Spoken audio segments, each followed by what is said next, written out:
मुझे नहीं पता कि आप लोगों को ये वाली कहानी कैसी लगेगी। आप कमेंट करके बताना अगर मैं इसी तरह की कहानियाँ और बनाऊँ और इस टॉपिक पे भी बनाऊँ। तो ये कहानी जो है ये हमारे एक सब्सक्राइबर ने हमें भेजी है जिनका कहना है कि उनके साथ ऐसा हुआ था। लेकिन ये सब्सक्राइबर कोई लड़का नहीं बल्कि लड़की है और लड़की ने क्या किया था, यानी कि इस केस में मैं अंगूरी भाभी के रेफ़रेंस से उसे बताऊँगा। तो हमारी जो सब्सक्राइबर है उन्होंने ओपनली बोला है कि उनका नाम बोलना। उनका नाम है नवी और नवी के बारे में जो है ये कहानी बहुत ही ज़्यादा बेहतरीन है। तो नवी ने बताया कि इस कॉन्टेस्ट में उनका नाम हम मान लेते हैं अंगूरी। तो अंगूरी ने बताया कि किस तरह से वो असल में एक ऑफ़िस जाती थी और उस ऑफ़िस में जो है वो एक टीम के साथ बैठती थी। उस टीम में एक लड़का भी था जिसका नाम था हेमंत। अब हेमंत जो है वो असल में नवी का जूनियर था और काफ़ी टाइम बाद उसके बाद उसने उस कंपनी को जॉइन किया था। एक दूसरी तरफ नवी का एक बॉयफ्रेंड भी था जिससे वो बहुत प्यार करती थी और रोका भी हो चुका था। अब नवी जो है जब वो इस ऑफ़िस में आती है तो वो काफ़ी ज़्यादा लोगों से मिलती है और लाज़मी सी बात है एक ही टीम में हेमंत भी काम कर रहा होता है। तो धीरे-धीरे करके हेमंत और नवी की बातचीत बहुत ही बेहतरीन होने लग जाती है। ये लोग जब भी ग्रुप्स में पार्टी करने जाते हैं तो हेमंत भी जाता है, नवी भी जाती है और हेमंत अपने ही दोस्तों के साथ मतलब जो नवी का ग्रुप था, ये ग्रुप जो है नवी के घर पे भी स्टे कर चुका था। अब होता ये है कि दूसरी तरफ जो उसका दोस्त यानी कि बॉयफ्रेंड होता है, जिमी, वो जो है वो नवी से बेइंतहा मोहब्बत करता है। यहाँ तक कि वो नवी से मिलने के बाद के लिए कई बार जो है ऑफिस के चक्कर भी काट चुका था। जबकि उसका घर नवी के घर से और नवी के ऑफिस से 50 किलोमीटर दूर था, लेकिन फिर भी उसे फ़र्क नहीं पड़ता था। अब होता ये है कि एक दफ़ा जो है हेमंत नवी से बोलता है कि नवी, क्या कभी आपने वो किया है? नवी पूछती है कि क्या किया है? तो हेमंत बोलता है कि क्या कभी आपने मतलब वो वाला चूमा-चूमी की है? चूमा-चूमी मतलब क्या होता है? अरे वही मतलब किसी ने आप आपके अंदर अपना साँप डाला है। ये नवी ये सुनने के बाद हँसने लग जाती है। नवी कहती है ये क्या तरीका है? यू मीन टू से SEX? तो हेमंत कहता है कि हाँ, हाँ। तब नवी कहती है कि हाँ, मैंने बहुत बार किया है। इनफैक्ट मेरे 4 बॉयफ्रेंड रह चुके हैं और मैंने सबके साथ किया है। मुझे काफ़ी मज़ा आता है।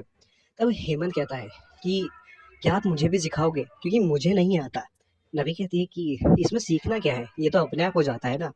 तब हेमंत कहता है कि नहीं, नहीं, एक्चुअली क्या है, मेरी एक गर्लफ्रेंड है और मैं चाहता हूँ कि उसको इम्प्रेस करूँ, लेकिन मुझे आता नहीं है। आप थोड़ा बहुत मुझे बताओगे? तब नवी कहती है कि हाँ, बिल्कुल बता दूँगी, तुम चिंता क्यों करते हो? इसके बाद जो है नवी उस लड़के के साथ जो है उसी की गाड़ी में जो है जाती है। अब वो कहता है कि मैं आपको गाड़ी से घर छोड़ देता हूँ, आप गाड़ी के रास्ते में ही मुझे बता देना। नवी कहती है ठीक है। नवी जैसे ही गाड़ी में बैठती है तो उसको फ़ोन आ जाता है जिमी का, जो कि उसका बॉयफ्रेंड होता है। जिमी उसको बोलता है कि अरे! तुम कहाँ पे हो? नवी कहती है कि मैं अभी कैब में हूँ, अभी ड्राइवर आएँगे और मैं घर ही आ रही हूँ। जिमी कहता है कि ठीक है, मैं तुम्हारे घर पे ही वेट करता हूँ। तो नवी कहती है कि नहीं, नहीं, तुम घर पे क्यों वेट कर रहे हो? तुम अपने घर पे वेट करो, मैं जैसे ही आऊँगी तुम्हें कॉल करूँगी, तुम तब आ जाना। तब जिमी कहता है कि ठीक है, जैसा तुम बोलो। यहाँ दूसरी तरफ वो गाड़ी में बैठती है। हेमंत गाड़ी चला रहा होता है, रात का अंधेरा होता है। अब हेमंत कहता है कि सबसे पहले करना क्या होता है? तो नवी कहती है कि सबसे पहले तो तुम्हें जो है उसके पास जाना पड़ता है और उसके होठों पे अपने होठों को लगाने का ट्राई करना होता है। उसके गर्दन पे, उसके गालों पे, उसके सर पे, मतलब अपना प्यार जो है उसको दिखाना पड़ता है कैसे भी करके। तो हेमंत कहता है कि ठीक है, उसके बाद नवी कहती है उसके बाद तुम्हारा साह जो है वो खड़ा हो जाएगा। तो हेमंत कहता है कि मेरा साँप तो अभी भी शायद खड़ा हो रखा है। तब नवी कहती है कि अच्छा, तुम एक काम करो, तुम गाड़ी कहीं साइड में लगाओ, मैं तुम्हें दिखाती हूँ कैसे करते हैं। तो हेमंत समझ जाता है, हेमंत गाड़ी साइड में लगाता है और नवी कहती है कि दिखाओ अपने साँप को कितना बड़ा है और क्या वो अभी भी खड़ा हो रखा है। तो हेमंत जो है वो हटाता है और वो खड़ा हो जाता है। तभी नवी के फ़ोन में जिमी का फ़ोन आता है। नवी फ़ोन नहीं उठाती, नवी फ़ोन को साइड में रख देती। इसके बाद नवी कहती है कि उसके बाद तुम्हारी जो भी गर्लफ्रेंड होगी, वो तुम्हारे साँप को पकड़ेगी और उसके बाद अपनी मुट्ठी को भींच के उसको जो है थोड़ा-सा शेक कर देगी और फिर अपनी जीभ से उसको जो है गीला करेगी। हेमंत कहता है कैसे करेगी? आप करके बताओ। इसके बाद क्या था? इसके बाद नवी जो है वो थोड़ा झुकती है, उस साँप को पकड़ के हिलाती है और उसके बाद उसको हल्का-हल्का करके गीला करने लग जाती है।